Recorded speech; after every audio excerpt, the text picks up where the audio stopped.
Good evening and welcome to our second meeting of Pray, Fast, Love Ministry, where we're learning to fall in love with God through prayer and fasting. Today, because it's the feast of St. Papa Pio, I wanted to read a portion of a prayer that he wrote. Stay with me, Lord, for it is necessary to have you present so that I do not forget you. You know how easy I abandon you. Stay with me, Lord, because I am weak and I need your strength, that I may not fall so often. Stay with me, Lord, for you are my light, and without you I am in darkness. Stay with me, Lord, to show me your will. Stay with me, Lord, so that I hear your voice and follow you. Stay with me, Lord, for I desire to love you very much, and I always want to be in your company. Amen. So this week, we're going to have our prayer community intentions, and they are, there you go. So they are going to be for those who are lonely, for the protection of our military and first responders, for the sick and those that are suffering through COVID-19. And so just remember, as you are fasting, that you offer these, because we're going to do this together, and obviously for your own intentions as well. So many of you watched the Dr. Fong's video that I sent to you. Did you get to look at it? It's kind of neat, and obviously you kind of understood a little bit more of what's going on. He talks about pretty much anybody can fast. And so there's people that they have type 2 diabetes, or they're busy, or they don't have money, or they're too old. Well, I happen to personally know a priest who, I won't say his age, but it's a little bit over 80, and he did a 42-hour fast. So yes, anybody can do this. If you don't have time and you travel a lot, or you're on a diet, obviously you can fast. As a matter of fact, this is not about what you eat, it's not eating. So you can do that. And if you don't cook, you found it. It's a perfect one. If it says that I'm a woman, I'll talk a little bit more later about that one. But yes, everybody can. So how many of you actually watch the Father Mike Smith video? I love Father Mike. And so he talks a little bit about Exodus 90, and that one is a program that is for young men. So I wanted to mention it just because it's in there, and it's pretty neat. It's a program that was created for young men to become priests. And so what happened is it became so popular that it got moved to the laity. And in there, in less than 5 years, you have over 20,000 men that have joined. And it's pretty intense. They have a daily hour of holy hour, scripture and medication. They have no sweets, no alcohol, no soda, no TV, no apps in their phones, no internet, no texting. And so what they're doing is that they're trying to accommodate, to put their bodies in a certain way. They do something else. They take short, cold showers. And Ron will later explain a little bit about this, but I'll give you a tidbit. That is very good for your body to shower in cold water. It goes and attacks a certain kind of fat that is one that you don't want in your body, so it activates that. And the other thing they do is they fast every Wednesday and Friday for sure, and they have no meat on Fridays. So it kind of gives you a contemplative method or way, which is great. One thing that happened to me this week is that, a lot of stress sometimes gets you to want to eat. We just get into that mode. And it was 2 hours before my fasting was to stop, and found myself in the pantry, and then I started thinking about it. And I remember this that I read before, which I thought it was interesting. It was a survivor from a Nazi concentration camp that she asked somebody who said they were hungry. She says, "Are you truly hungry, or do you have an appetite?" Thank God you had never experienced real hunger. Think about that. And I thought about it, and I said, I have 2 hours to open my window, and I'm complaining because I can't eat for 2 hours. And guess what? There are children in Venezuela that in 2 hours, they're not going to get food, or in 2 days. And so here I am complaining, and I thought about it, and I said, we definitely need to understand the difference. Ron is going to talk to us a little bit today about appetite and what it means. And then Father Jim last week, we talked to us about if you throw yourself in cold, freezing water to save a child. And I thought about it, and I said, I probably would. I don't know if everybody would, but I would. And I'm thinking, wow, fasting is the same principle, but it's so much easier, right? we can save lives by fasting. And so I want to have Father Jim come back here and give us some more knowledge. He's going to talk to us about fasting to be free and fasting to be pure.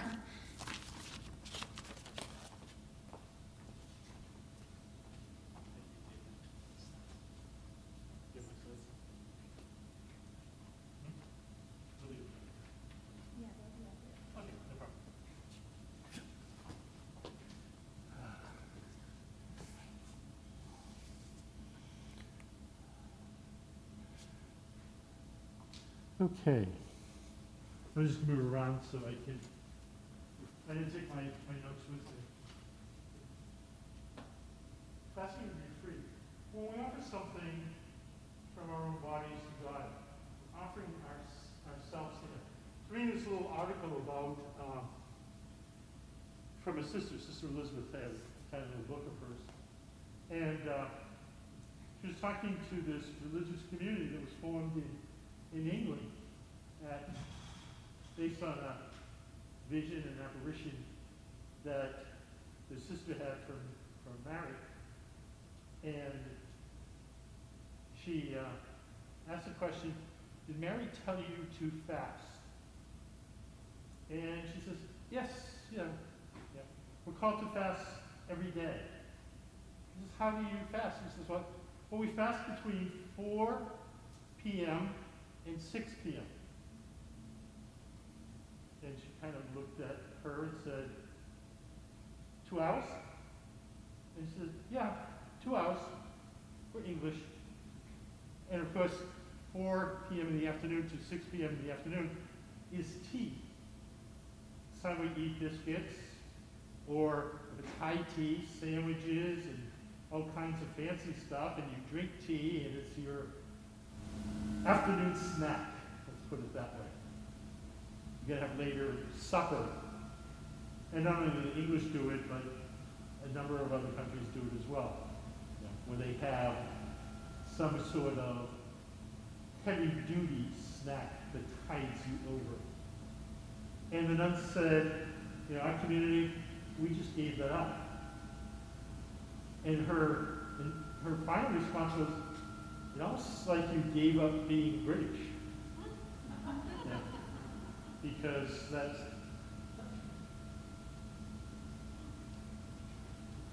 I get muffled.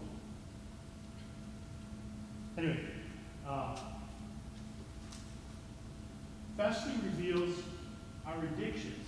And if we look at in life, we have all kinds of things that we're addicted to.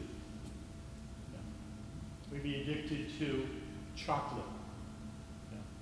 One of the ways in which I dealt with my chocolate addiction was I only ate Neuhaus chocolates. They're $80 a pound. So that was a very expensive addiction, and we only ate them on high holidays. And for a number of years, that's the only chocolate I ever ate. And it'd be like one piece at a time. It was kind of strange and amazing, but that's one way to look at our addictions and try to deal with them. Each one of us can do that however we want. That's not my only addiction, but I just chose that one. But if we look, I'm a diabetic. And one of the first things I did with my fasting was to say, I'm going to fast from those things I should not be eating. That my dietitian, my doctor, basically said, cut out the sugars. So the chocolates went, the desserts went, bread went, rice went, potatoes, except for the occasional French fries, went, pasta. If you come to my house, I make some wonderful shrimp scampi over zucchini pasta. Do lo mein over kohlrabi noodles. All vegetables.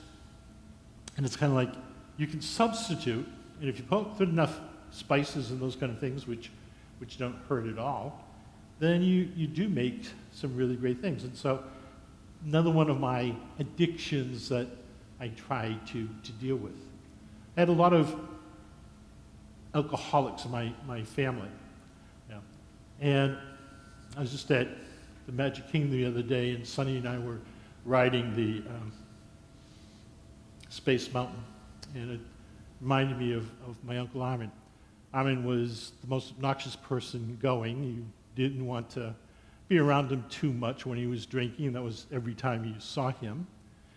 And one year, in fact, at Thanksgiving, was at the Fitchburg-Leominster football game, and it's the second oldest high school football game in the country. And my dad says, our job today is to keep Armin sober. I'm 15, and so they're passing me this pint of ginger brandy to squash down as much as I could and still remain sober. And amazingly, Armin was sober enough so that he ate the meal, and after a while, after many accidents, many health problems and stuff, he went to AA. And one of the greatest things he ever did was to not only stop drinking, but helped other people to stop drinking and repaired lots and lots of relationships. Yeah, because his addiction no longer controlled him. And he was the most wonderful person to be with. So when we took him to Disney, his sister, my Aunt Connie, they're all dead now, but and I went on Space Mountain. And by this time, Armin had lost one of his legs to diabetes and to his lifestyle, but never let him stop him. And so he got into the cart at Space Mountain, and he tried to get out, and he just couldn't get out. So Armin, being Armin, just popped his leg, handed it to the attendant, and said, "Hold this." And you saw this young kid turn green as he's holding this artificial leg, and Armin just swung his stump over the side, and he got out, and we went on to the next ride. And that would be, my Uncle Armin when he got rid of his addictions. We loved him. We would spend days with him at the beach, or when he'd come down here to visit and stuff, and it was just so much fun because he was a different person. He was freed. And being freed from your addictions really is the ultimate things that Christ wants us to do. Today's gospel reading, I just said Mass at 6:30. Today's gospel reading talks to us about Jesus sending out the 12 on mission. And he says, whatever you do, just don't take anything with you.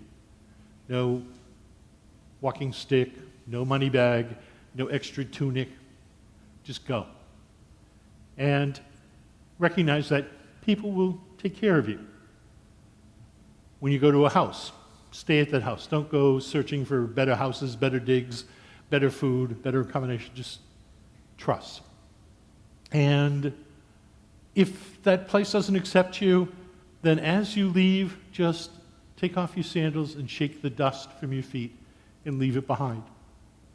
Not in anger, not even in disappointment, but in just being able to say, I did what God asked me to do. It didn't work. God, the problem's still yours. It's no longer mine. I'm not going to carry the sand, the pebbles, the junk in my sandals and be miserable about the fact that I didn't do it, that I seemed to fail. And of course, you didn't fail. The people who you tried to talk to failed, but that's theirs. It's not yours. And that need to constantly be free from those kinds of things. When we're trying to fast and we break our fast because of whatever reason, we can beat ourselves up. We can start again. Whenever people tell me about how they keep on doing the same sins over and over again, I just tell them to look at the Stations of the Cross. Which one repeats 3 times? Jesus fell the first, the second, the third time. And guess what the station doesn't say, but it's implied. And he got up, and he got up, and he got up. And that's the way we have to become free as well. We have to recognize that we can't change overnight. Bad habits took a long time to get infused into our psyche. They also take a long time to get out of them. So when we fast, it does create an emptiness that wants to be filled, but it's God who fills it. You know? The whole idea of fasting in the life of the church was always, we don't eat as a reminder that God feeds us, that God nourishes us, that His grace, His love, His forgiveness, His kindness are most important. And so when we feel those hunger pains, you know, we don't complain and moan and groan about it. We stop and say, thank God, we're going to have supper tonight. We're not going to have to worry about whether we'll have supper this whole week, as so many people in our world do. You know, one of the greatest blessings I've had is helping to establish some soup kitchens in Argentina with some wonderful priests. And Father Alfredo, who's now deceased, some of you know him, but Alfredo had this huge parish. It's 50 miles wide and 80 miles long. It has 132 mass sites. And there are 2 of them in the parish. At one time, there were 3 of them. Alfredo, who's my age, and 2 guys who were even older than Father Terry at the time. And they all did their best to serve. And he was trying to build all kinds of things. And he finally realized that there were 2 famines in his parish. One was food. And so he built soup kitchens that fed 600 kids a day and about 150 ancianos, elderly people who, unlike us, don't have Social Security, don't have pensions, and are totally dependent upon families who might not even be there to feed them.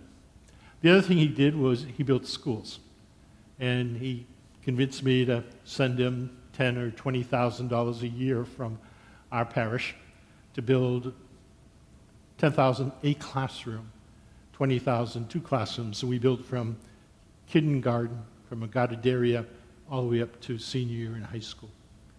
And over the course of 10 years, there's an education system that offers something very different. In Argentina, in Las Termas, in where they are in the middle of nowhere, the school system met either in the morning or the afternoon. You went to school for 3 hours, and that included either breakfast and lunch or whatever. And if you were in high school, the same thing. There was one high school in this whole department, this whole county. And the only way you could go to high school is you had to live in the city, because you had to be able to get there. If you lived out in the campo, in the barrios, you had to take a bus 2 or 3 hours each way to try to get to school. And even then, it wasn't worth it. And so it's one of the things they established, too, was to look and say, here's another famine. It's a famine of location. And they set up an albergue, a hostel, for high school kids to be able to go and things. You know, one of the things that famines, when we recognize them, lead us to is lead us to do something different. Lead us to try to solve that. And there's some amazing amounts of famines. I'm not going to talk to you much about that tonight. We'll stay there for another time. It's in it's the prologue of the book I'm writing. So you'll see a lot. And I've got like about 20 slides on it. Fasting also helps us to become pure. It helps us to realize, and admit that we're not perfect. Yeah. And that's the first part of becoming a repentant sinner, is I'm not perfect. But guess what? God loves me anyway. And other people love me as well in my imperfections and help me to move beyond to something better and to something greater. And so that's a really important thing. And sometimes, Satan, evil evil spirits, that evil of depression, of all those things, ends up with us beating ourselves up, lessening our value, denying who we are, that we're not children of God, we're not loved by God, we're not saved by God. Yeah. He saved the holy people. He didn't save us. And that's such nonsense. Yeah. And so whenever we make ourselves aware that we're dependent upon God, even if it's just by food, we're purified. We're changed. Yeah. It's the story of Adam and Eve in the garden. Original sin as we know it. Eve is tempted by the devil to eat from this one tree that she was forbidden to eat. And it was a tree of knowledge, the tree of good and evil, the tree of knowing what God knows. The good stuff that they had experienced, and also that ability to sin and sin greatly. And the devil says to her in the scriptures, if you do this, you will be God's equal. You will know what he's like. Almost implying, and it does clearly imply, that if you do this, you won't need God. Because you'll be able to live on your own. Don't we all know lots and lots of people who don't need God? God is themselves. God is their ego. God is their power. God is their stock market. God is their house. God is their car. You can go through the whole list, but I'm perfectly fine. Mary at La Salette, we just celebrated her feast day this past week. The same exact thing. Mary says, look what's happening. Look what you're missing. You're not going to church. You're using God's name in vain. You're not fasting on those Lenten days when you should. And you're basically acting as if you're in charge. And she says, learn the lesson. Learn before it's too late. Because sometimes the only way people learn is by famine, hurricanes, war, divorce, unemployment. Or we learn that we can't go it alone. Sickness, especially things like cancer, and pandemics, all of those kinds of things, that we need to be able to see that we can do differently. We can conquer those things in life instead of allowing them to conquer us. Remember, a couple of summers ago, I saw Lou Holtz, and most of you, I think, know who Lou Holtz is.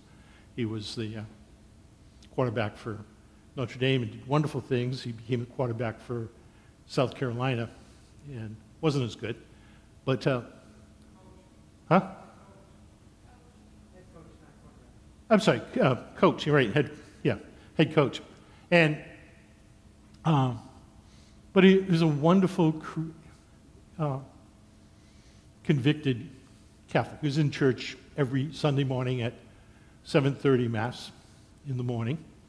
And he snuck out right after communion because too many people tried to bother him.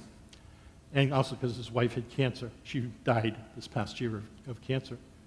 But Lou would be on ESPN until 1 o'clock, 2 o'clock in the morning on Saturday night, Sunday morning. But every single Sunday that he could, when he was not coaching, he was at Mass. And his house burnt down. It was hit by lightning. And I said to him, how are you doing? How are you coping with that? And he's like, well, it's going to be another month and a half before I can get into the house. And this was about a month later. He said, Father Jim, I am so blessed. I have so many things. I will never be poor. I will never be homeless. I will never be without friends. I have the power of my God. All of those sustain me, and so I lose a house, that can be replaced. There's some great memories that were in that house. They're still alive. Those can be replaced. And he says, I just feel sad and sorry for the people who who is suffering and just can't replace and can't bounce back and feel devastated and destroyed. And you kind of see that. Our news does wonderful things when a hurricane hits or fires hit, and people will talk to them and say, what happened? How do you feel? And it's like, oh, well, God will save me, God will provide, or I'm ruined. I have nothing, I'm destroyed. My whole life is, and you get the two extremes. We have to be able to look and to see something much better. And so, that's the whole part of being pure is that as we open up our lives, then we make place for God. Thank you.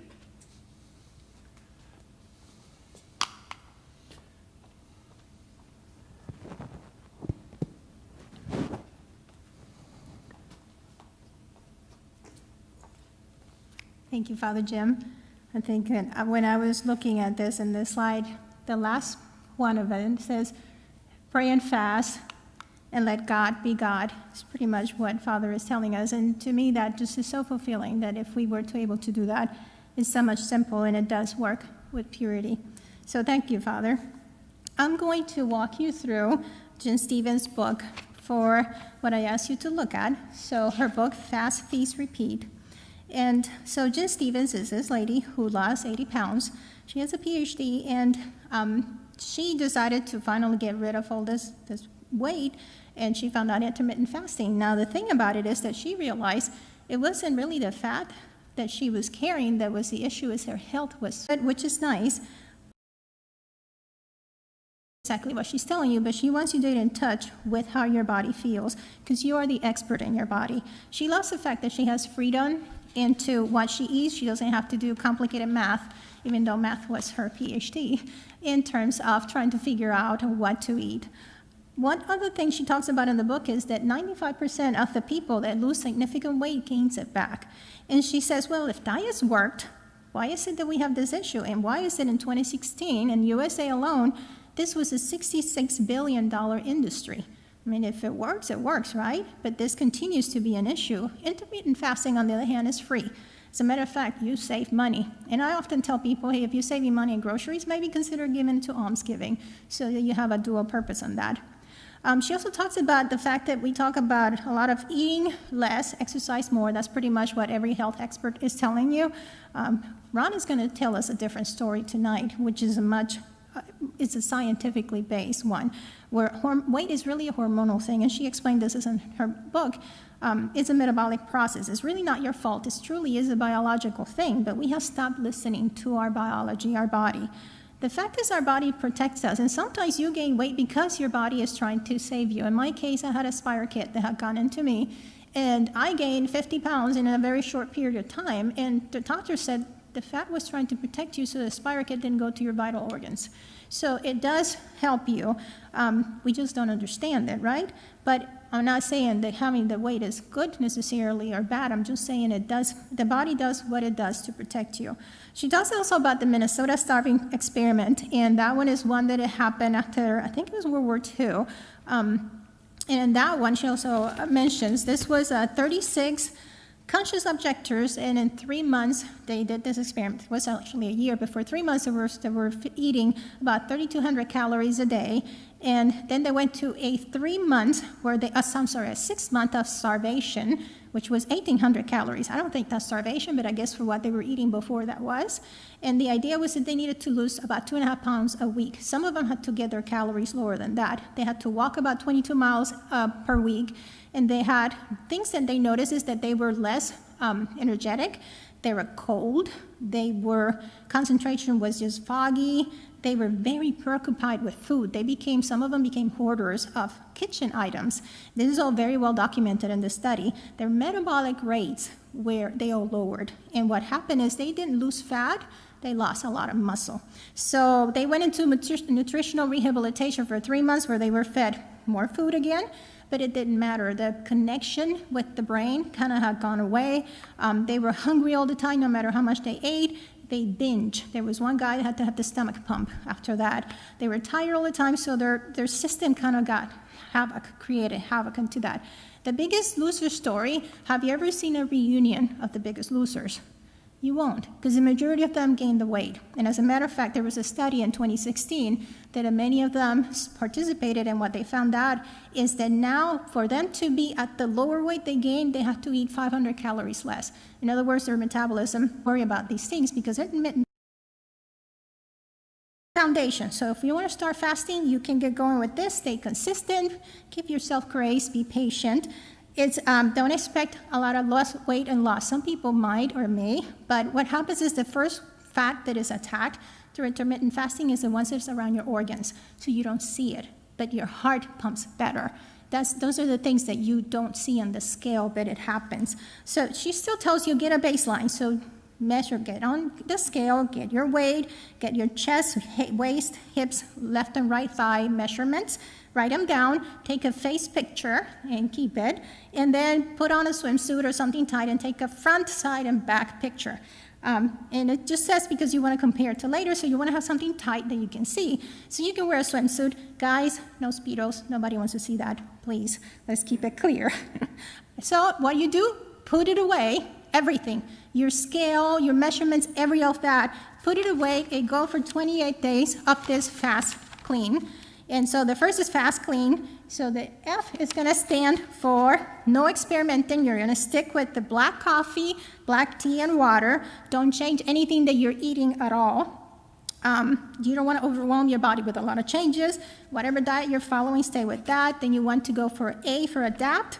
So you're going to give, your body has plenty of fuel as it is. You can do intermittent fasting. It's going to be a little bit attacked by the fact that if you're exercising like you used to, you might feel a little bit drained, because what you're working is on depleting glycogen. So glycogen is the first thing that when the body needs energy is going to go for. It's a big tank, is what I'm saying as an example. And then the next tank is a bunch of little tanks of fat. So you wanted to deplete that glycogen, bring it lower so that it goes straight to the fat. And in there is where you're going to take that ketosis, where your brain thinks clearer and it's better for you, right? So that's what you're trying to do in adaptation, but that could make you feel a little bit tired. So don't force your body too much to it. Now, you're going to realize you're there when your fasting is easier, you have mental clarity, and you feel the ketosis. Some people feel it, not everybody, some people feel it like a little bit of metallic taste in their mouth or a sweet taste. One thing is when you first start fasting, you might overeat. It's okay. Again, lots of grace to yourself. You'll get used to it. And in my personal suggestion, don't try to eat carbs or nuts when you first open your window, because usually it makes you run to the restroom, so that's not a good thing. Next thing is S is for settle in. There's a wonderful quiz on page 124 of her book, so you can figure out which one of the 3 fastings you can do, either easy or medium or go real quick. And then she tells you to tweak it. So that's the last letter. So if it's too aggressive or too easy, you can change it. You can shake it up. In the 29th day, go ahead and take your measurements again. If it happens to be that you didn't get a change that you could see, that's okay. Your body, you did the greatest thing. You broke 3 meals a day and 2 snacks, or 3 snacks, or whatever you were doing. So you are free from that. So that is an amazing non-scale victory that you have. And there's many others that you don't see. Now, the exercise and what I mentioned about fasting before, I do want to put a little bit of a caveat. If, for women before their cycle, you may get a little hungrier, that's okay. Again, some grace. You know your body, work with it. And for perimenopause or menopause women, don't try to run marathons if you're going to do a long fast. You can do 24, 48, you can do it, whatever, 18, 16. But don't put a lot of heavy exercise on the days you do the more fasting, because it's going to run you down your workout. So some people say, well, I fasted, and then I ate for 2 hours, and then I just kept drinking diet soda. Well, you're kidding yourself. Or you chew gum.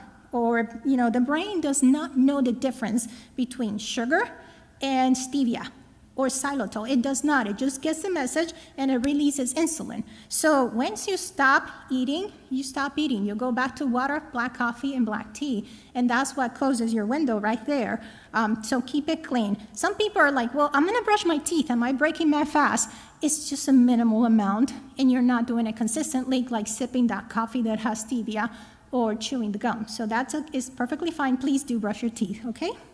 So what happens is that when you're doing this, you're trying to eliminate what's called insulin resistance, which is you're constantly spiking your blood. So if you keep it clean, then you're helping yourself, because once you have insulin resistance, it's really hard to lose weight. And then she also talks about the second goal, which is use your own fat. So some people are going to tell you, hey, you can put like creamer into your coffee or fat or butter. Don't do that, because then your body is not going to be able to go to its own fat from the glycogen and then go and get your own fats. It's just going to eat the new one. Same thing with goal number 3, which is keeping the autophagy going. If you take collagen or bone broth or any pre or post-workout drinks, that is also protein that's coming in, and the body's going to go for that versus the ones that you have in your body that is not the good one, the old one that it wants to recycle. By the way, a lot of people have commented on her page that what they use for their pre-workout is black coffee, that it works perfectly well and it gives them a great workout.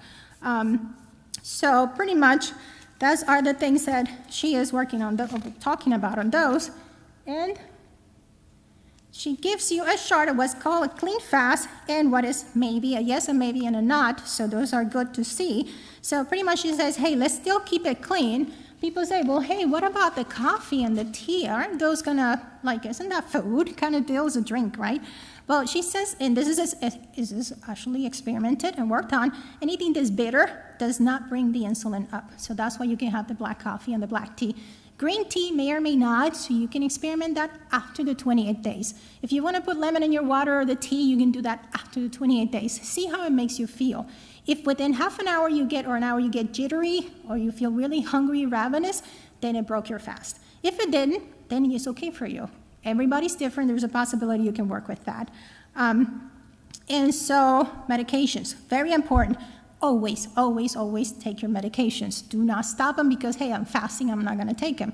But you can work with your doctor. I had 2 medications. Both of them had stevia. One of them, I was able to get the doctor to change it. The other one, I just have to take it in my eating window, and that's just that. But medications, always, always take them, and hopefully eventually you can get out of them, but that's between you and your doctor. And if you need any more of the testimonies of what people have done, page 70 in her book has all of that. So now Ron is going to talk to you about the science of fasting.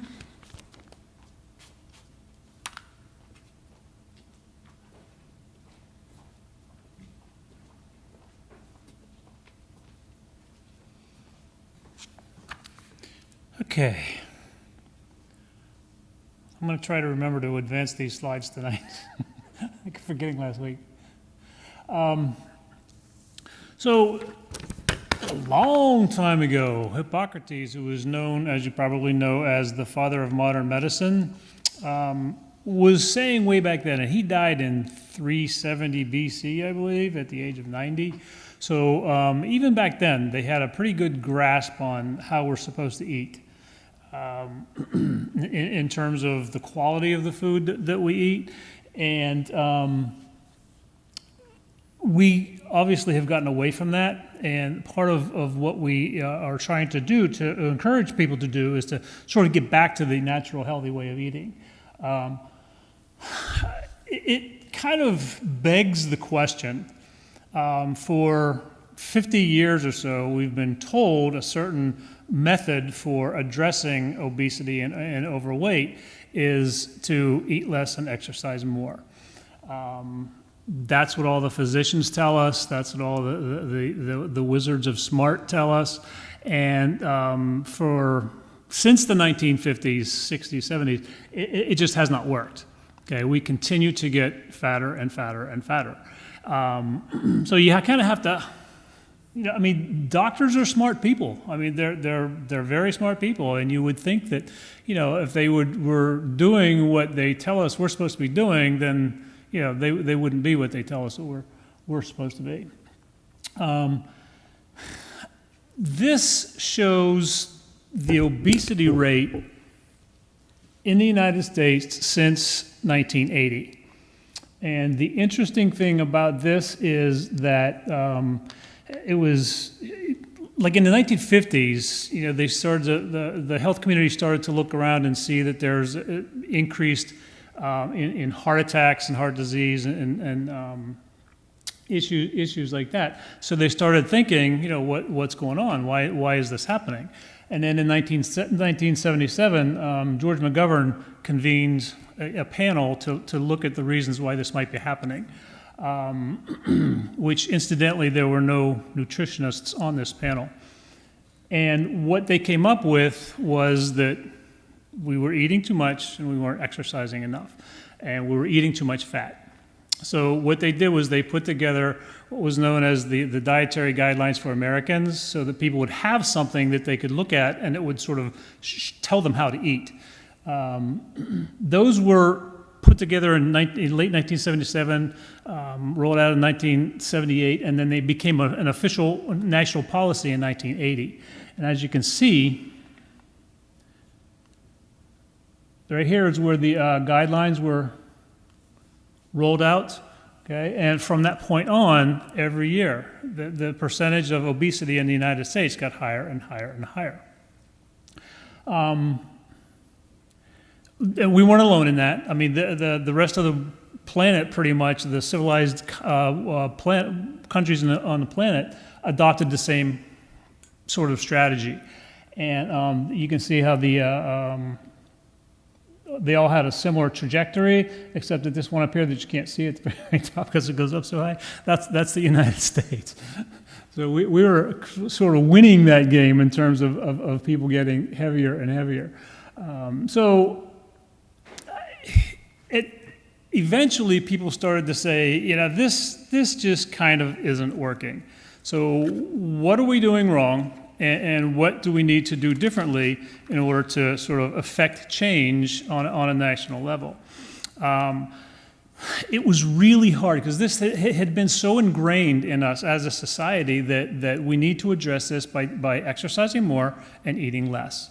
Okay, we need to eat less fat and we need to eat more carbohydrates. And if you look at the food guide pyramid, there used to be a pyramid. At the bottom is all the carbohydrate-rich foods.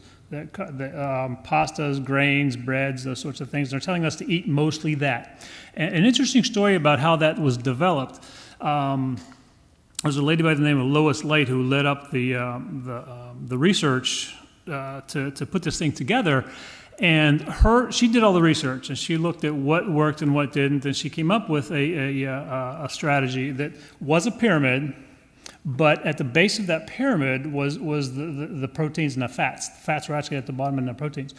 But when that was turned over to the decision makers, they looked at that and they said, we're not going to be able to, number one, run a food stamp program based on this because the foods are too expensive. And we're not really not going to be able to sort of get people to do this. They did their own thing and they flipped it and rolled it out the way that they did.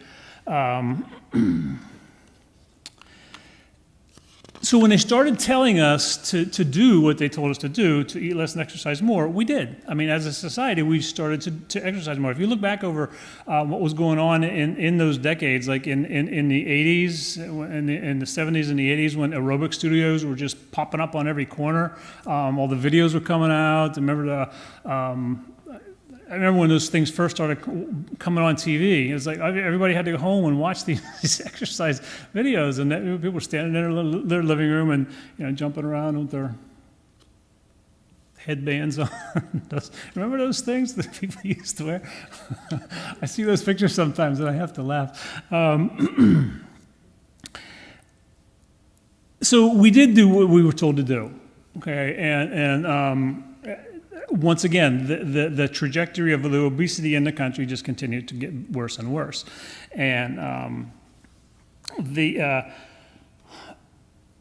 wasn't until relatively recently that people started to look at, the assumptions, okay, that we operate by.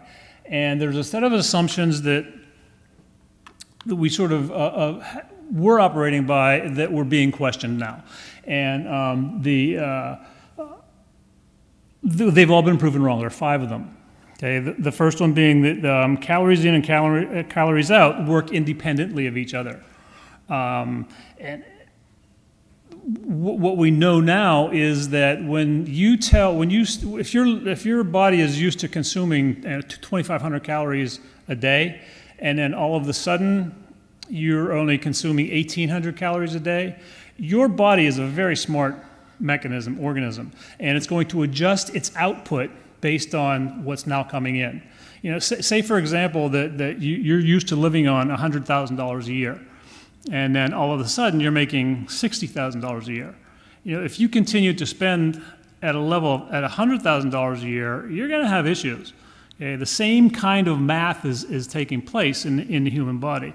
It engages the protective mechanisms that it has to protect itself. The second assumption is that basal metabolic rate is stable. And the basal metabolic rate, in a nutshell, is just the amount of energy that is required for your body just to stay alive.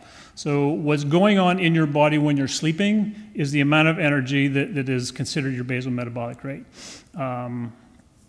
And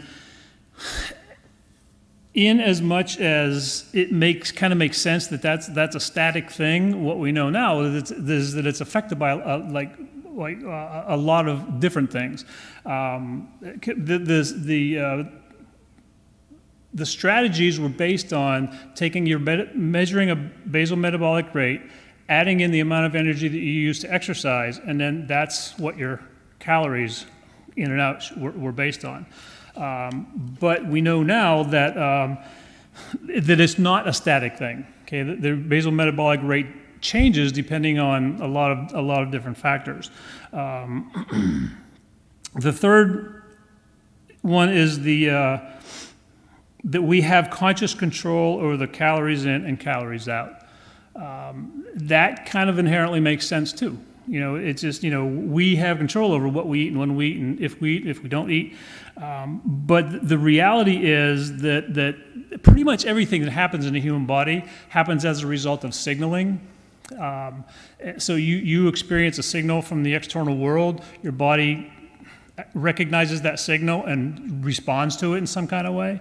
But somehow we have been operating outside of the notion that hunger is different that way, and we know that it really isn't. For instance, when you smell food, whether you're hungry or not, you have a reaction to that. Okay, you know that something is going on in your body that is interacting with that smell. Okay, that starts a hormonal response in the body, and that's a signal. Okay, and you can respond to that signal a couple of different ways. You can either eat, or you can just enjoy the smell and not eat. So in terms of feeling as though we have complete control over whether or not we respond to signals, we really don't have complete control. Fat stores are unregulated. Okay, it used to be understood that the fat stores were not part of that signaling process. That you eat something and it is managed by the body the same as everything. Everything was managed the same. We know now that is not the case, that the body handles different types of calories different ways. We're going to look at here in a second the different types of calorie sources and drill down just a little bit further in terms of how the body actually handles those different calories differently. And then a calorie is a calorie is a calorie. We've probably all heard that. And that, again, is an indication that olive oil versus a tablespoon of sugar. Carbohydrates are the sources of carbohydrates are things like cakes, pastas, breads, crackers, those kinds of things. And those are generally a source of energy. Okay, that's what the body uses kind of for immediate energy. And proteins, those we get primarily from animal sources. And proteins are basically just amino acids that are kind of lined up end to end and then folded in different ways to create different types of proteins. And those are used primarily in the body for muscle repair and protein synthesis for the organs in the body. Fats, those come from animal sources and some food sources. Things like oil, for instance, is 100% calories from fat. things like avocados, those kind of non-animal sources are fat as well. And alcohol is a calorie source, but it has no real nutritional value. Some people tell us that it does because they just like to have a little snootful every now and then. So, but yeah, there really is no nutritional value associated with alcohol. Carbohydrates have 4 calories per gram. Proteins and fats fats have 9, proteins have 4, and alcohol has 7. Okay, so the fats are the most nutrient-dense source of macros. And I think I mentioned last week too that the ultimate breakdown point of the food that we eat is into protons and electrons. And when that happens through those biological pathways, this is a mitochondria, which you may remember from 9th grade biology. And it's considered the powerhouse of the cell. That's where the energy that you experience is actually created. And what happens is those electrons, these little ridges all around here, are lined up with these structures here. It's electron transport chain. And these are the little protein structures, cytochromes, 1, 2, 3, 4, and then 5 ATPase. And what happens within this system is the electrons are deposited. For instance, carbohydrates deposits its electrons on this first cytochrome. And then those have to be shuttled down this chain, dumped into here, and that's where it's essentially turned into energy. Okay, you also create water there too. But the reason I say this is because this is essentially the engine that drives your whole existence. And if these things aren't functioning correctly or well, then you're going to have issues. Okay, you're going to have health issues downstream. And these things can be, this whole process here, as critical as it is, can be affected by a lot of environmental things, the foods, the bad foods that we eat, the bad water that we drink, all those kinds of things. Bad air is going to affect what happens at this level. And the reality is that if you have a $200,000 race car and it has a very expensive high-performance engine in it, which is what this is. If that engine is not working correctly in that vehicle, you could put the best gasoline on the planet in that vehicle and it's not going to run right. So the goal of eating clean food is to make sure that these things are functioning on all 5 cylinders.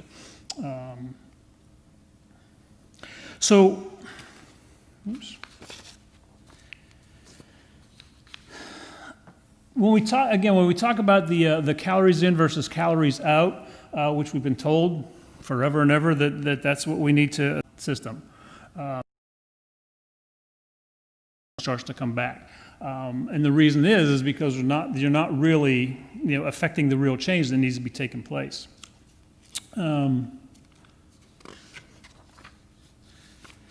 So your basal metabolic rate, once again, has a whole lot of other things that it has to do. Okay, besides just keeping your heart beating and your lungs working and your brain functioning and that sort of thing. There's a whole long list, and these things are changing. They're up and down and in and out on a daily basis. So those affect the level of burn that your body needs. That your body experiences in terms of the energy that it requires to perform these functions. And that's why just basing the basal metabolic rate plus exercise equals calories that you need to burn is not realistic.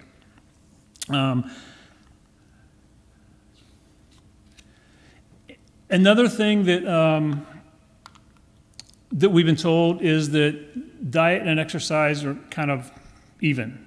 And it's 50% diet, 50% exercise, and it's not that diet, not that exercise is not important. And it almost feels like hypocrisy for me to say this as an exercise physiologist, because for 100 years I've been telling people you got to exercise, and you do. I mean, exercise is a critical piece of being healthy, but it's not as important as eating correctly, eating clean, and eating correctly. The exercise is going to have optimal benefits for you in terms of developing the capillary beds and circulation and the heart health and all that stuff. But it's not a 50-50 relationship. There's a whole lot greater, more importance relative to diet than exercise.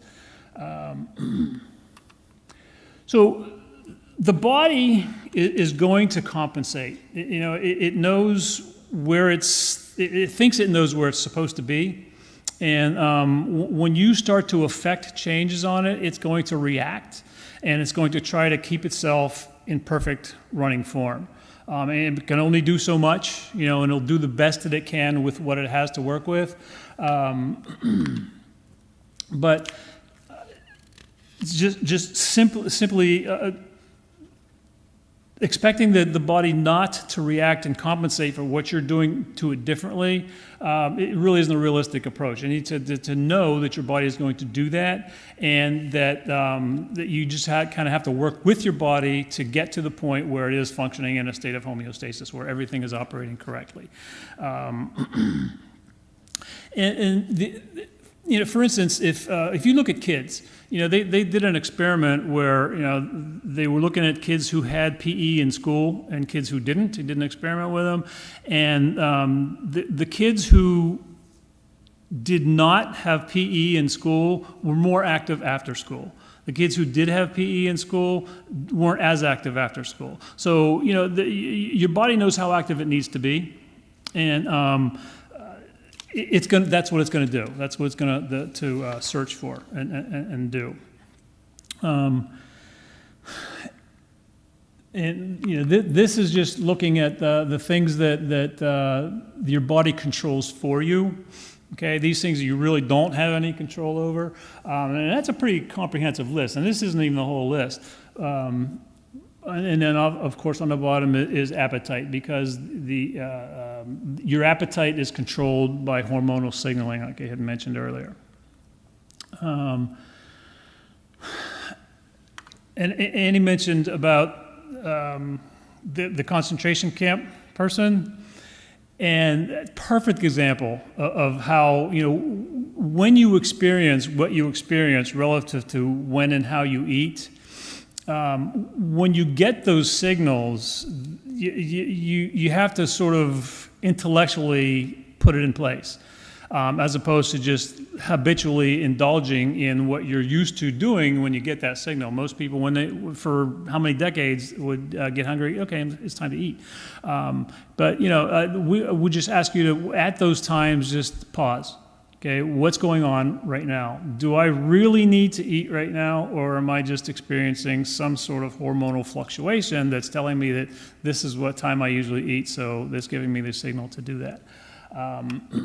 Because your body has the appetite control book, they refer to it as an epistat, which is like an appetite and a thermostat combination word.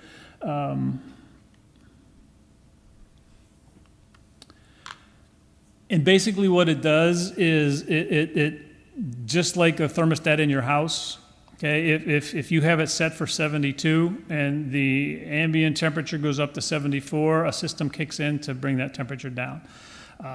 Same thing in the opposite direction. And that's what happens with your body too. Okay, your body kind of has an understanding of where it thinks it's supposed to be with regard to appetite.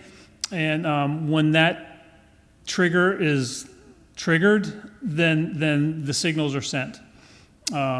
So it's important, I think, to be aware of those, be in tune with your body, be aware of those things, and be able to sort of work through them behaviorally and psychologically. And there are a lot of things that sort of interfere with that. Okay, like the foods that we eat. If you are on a standard American diet, SAD diet, you are affecting negatively your appestat, okay? Because there's so many chemicals and things in that food that the body just has no idea what they are. And one of the things that happens is when you consume something that is not natural, that the body doesn't know what it is, it's going to react. Okay, and oftentimes one of the things that happens is when the body experiences something coming into it that it doesn't recognize, the body's response to that is typically some sort of inflammatory response. Okay, so that's important to point to be aware of as well. And I think that's it. Whoops. Got to the homework already. Does anybody have any questions? I'm going to answer right away. Thank you.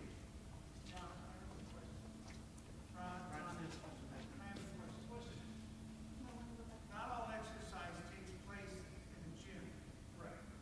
I don't see many farmers at LA Fitness.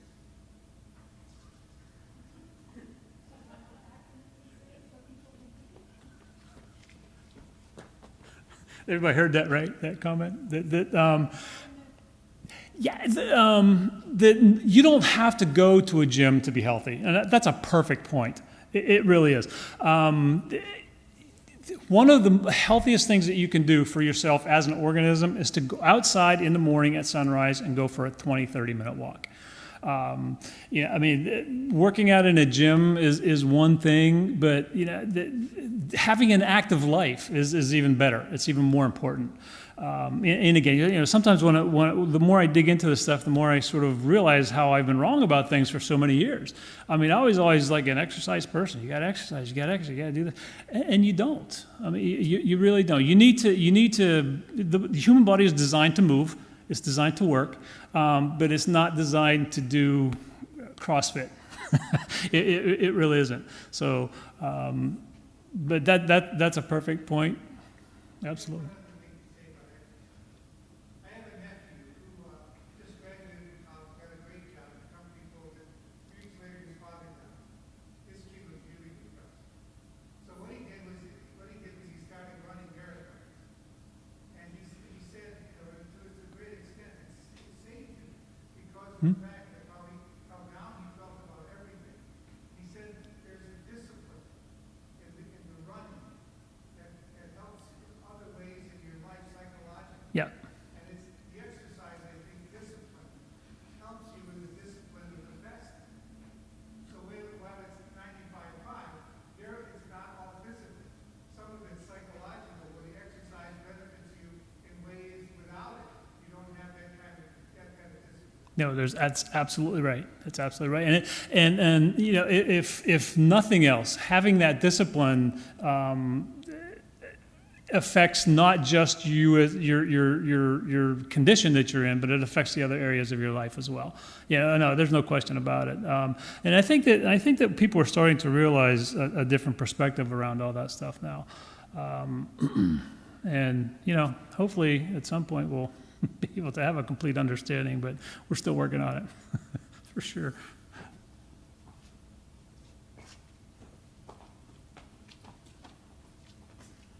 Thank you, Ron. That's great. And I have to agree with the exercise. To me specifically, it's a good release of tension, and it's great for your mind.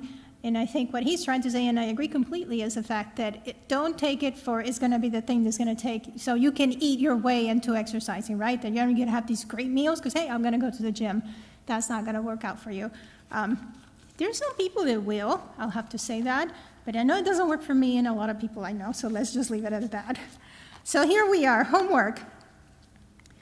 So we have chapters 5 and 6 of the Obesity Code by Dr. Jason Fung. So Ron is going through these he's got a lot of knowledge, and he's going through them rather quickly, so it takes for you to read these, and it's better for you. And of course, the appetite correction by Dr. Heron. Then Jim Stevens, chapters 1 to 3 of her book. And next week, what we're going to go through is, Father Jim is going to take us in fasting to defeat Satan. We're going to have Ron talk about the overfeeding paradox in A New Hope, and then I'm going to talk a little bit about more of Jim Stevens' book, Fat Burning Superpower. The healthy plan with the side effect of weight loss really is what it's turned out to be. And of course, is fasting a real fountain of youth? And if you see some of the pictures of the people on the Facebook page, you would think so. They look younger just because they've gone through the fasting. So to close, I am going to finish the last part of, I picked and choose from this beautiful prayer, so I'll finish it that way. Stay with me, Lord, for it is you alone I look for, your love, your grace, your will, your heart, your spirit, because I love you and ask no other reward but to love you more and more. With a firm love, I will love you with all my heart while on earth and continue to love you perfectly during all eternity. Amen. Thank you very much. We'll see you next week.